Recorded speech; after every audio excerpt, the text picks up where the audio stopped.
လက်ရှိနိုင်ငံရေးခင်းကျင်းတဲ့ရွေးကောက်ပွဲအလွန်ကိုသုံးသပ်ပေးပါဦးလက်ရှိနိုင်ငံရေးခင်းကျင်းကဒါရွေးကောက်ပွဲလုပ်နေတယ်ရွေးကောက်ပွဲကအပိုင်း1ပိုင်း2ပြီးသွားပြီပိုင်း3ကျန်တယ်ရွေးကောက်ပွဲကိုဖျက်နေတယ်ဖျက်နေတော့တောကျွင်းတိုက်ပွဲတို့ဒီပြည်လမ်းမပေါ်မှာဖြစ်တာတို့ပေါ့နော်အဲဒီရွေးကောက်ပွဲကိုဖျက်နေတယ်ရွေးကောက်ပွဲဖျက်တဲ့အင်အားစုကဒါငင်းကနေမီးတောက်လို့ပဲဒါပြင်းပြထန်ထန်ဖျက်ဖို့လိုတယ်သူတို့ဖျက်ချင်တာဒီရွေးကောက်ပွဲပြီးသွားရင်ဖျက်ဖို့ခတ်သွားလိမ့်မယ်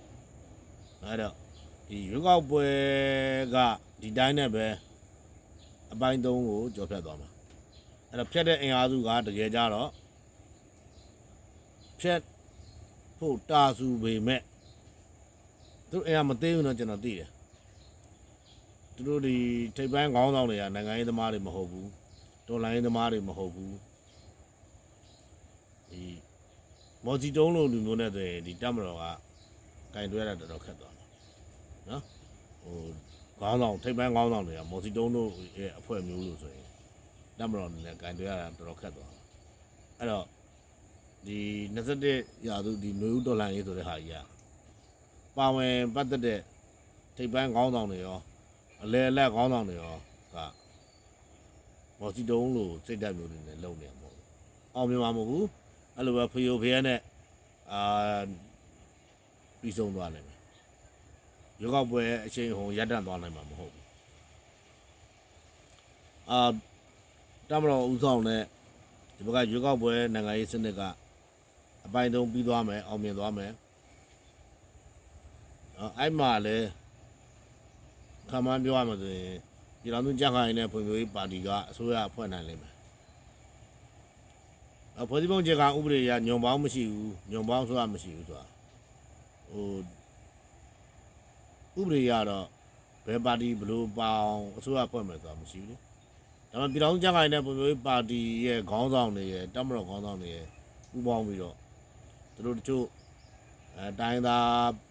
ပါတီတွေပဲဖြစ်ဖြစ်ခေါင်းဆောင်တွေပဲဖြစ်ဖြစ်ကျိုးနိုင်ငံပါတီပဲသူကသူအလင်းတင်းသလိုအသုံးချခြင်းနဲ့ချလို့ရပါဘောနော်အဓိက leading role မှာပြည်တော်စုကြံ့ခိုင်တဲ့ဖွံ့ဖြိုးရေးပါတီရှိမယ်ပြည်တော်စုကြံ့ခိုင်တဲ့ဖွံ့ဖြိုးရေးပါတီမှာလည်းတပ်မတော်အကြီးအကဲတွေအရက်ဝတ်ပြောင်းပြီးတော့ပါဝင်နေတာရှိတယ်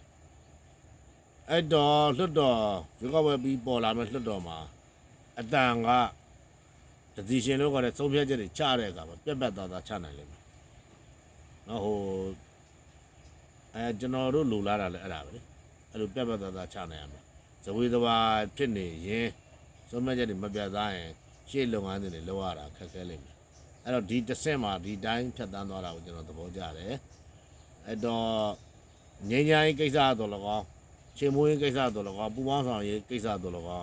လင်းလင်းမြန်မြန်ဖြစ်ပေါ်ပြောင်းလဲလာလိမ့်မယ်အဖြူမဲကွဲပြားဖြစ်လာလိမ့်မယ်ရွေးကောက်ပွဲပြီးသွားတယ်အော်ဒီနိုင်ငံမှာရှိတဲ့လူတွေလည်းဘူးသူရတွေတော်တော်ရသွားလိမ့်မယ်ဘာတွေဘူးသူရရသွားမလဲဆိုတော့ဒီစစ်ပွဲအနိဋ္ဌာယုံတွေရသွားလိမ့်မယ်နော်နောင်ချိုဘက်ကဆိုရင်ပြောတာရှိတယ်ပလောင်တွေကနောက်တဲ့အနှစ်40နဲ့ကျွန်တော်တို့လာပြန်မတိုက်တော့ပါဘူးနော်အဲဒီ TNL တွေဘက်ကတဘောပေါက်သွားတာပေါ့နော်ဒီအနိဋ္ဌာယုံတွေအဲ့တော့စစ်မဖြစ်တဲ့ဒေသမှာကျိုးရှိနေတယ်တွေကကျဲတာပေါ့စစ်ပွဲရဲ့အနိဋ္ဌာယုံဆိုတာရှိပြီးသား infrastructure တွေပျက်စီးသွားတာအဲ့တော့ရွေးကောက်ပွဲအလွန်နိုင်ငံကြီးကကောင်းလာမှာပါနော်ဒီ NLD ပါတီဝင်တွေရဲ့စိတ်ထားမျိုးပေါ့တပ်မတော်ကိုအများအားရန်လိုနေတဲ့ကိစ္စ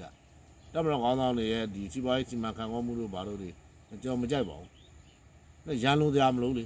ဒီလိုပြစ်ပေါ်ပြောင်းလဲမှုတွေအကုန်လုံး1988ကနေဒီနေ့အထိတော့တပ်မတော်ပဲအများအား leading role မှာရတာ။ပြောရင်ဆိုရင်ဘေးကလည်းပြောသူတို့လည်းစဉ်းစားရင်ကျွန်တော်တို့လည်းပြောရင်ဟာလားနဲ့ပြောင်းလဲလာတာမဟုတ်ဘူးလားဒီနေ့အထိပြောင်းလဲလာတဲ့ဟာအပြောင်းလဲကိုသူတို့လည်းမလုပ်ဘူးဟာလားကြောက်တာကြီးလိုပဲပေးခံနေတယ်မဟုတ်ပါဘူးတပ်မတော်ကောင်းဆောင်တွေလည်းပြင်ပြောင်းလဲတွေလုပ်ပါတယ်အဲ့ဒီဟာကိုနားလည်ဖို့လိုပါတယ်အဲ့တော့အကောင်းဘက်ကိုပဲရောက်လာမယ်လို့ကျွန်တော်မျှော်လင့်ပါတယ်ကျေးဇူးတင်ပါတယ်